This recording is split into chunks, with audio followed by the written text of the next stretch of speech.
నీ మరణం నీ యొక్క అంతిమ గురి ఎక్కడికి అని ప్రశ్నిస్తూ వస్తున్నాడు. కాబట్టి ఆ యొక్క మరణించిన నీకు శాంతి నెమ్మది సమాధానం కలగాలి అని అంటే యేసుక్రీస్తు ప్రభువారు నిన్ను ఈ రోజు ఉదయకాలన చేతులను దాపి నిన్ను పిలుస్తూ వస్తున్నాడు. కాబట్టి ప్రయాసపడి భారం మోసుకొనిచున్న సమస్త జనాల నా దగ్గర రండి, నేను మీకు విశ్రాంతి కలుగజేస్తానని సెలవిస్తూ వచ్చినాడు.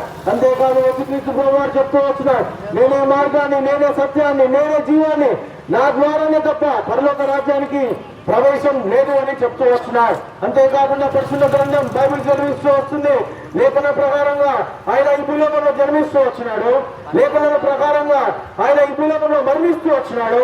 అంతేకాదు లేఖన ప్రకారంగా ఆయన 3వ దినాన తిరిగి లేస్తూ వచ్చినాడు. కాబట్టి ఎవరైతే శాంతి నెమ్మది సమాధానం లేకుండా జీవిస్తూ వచ్చినారో అటువారికి యేసు ప్రభు వారి దగ్గరనే శాంతి నెమ్మది సమాధానము ఉందని పరిశుద్ధ గ్రంథం బైబిల్ సెలవిస్తూ వచ్చింది.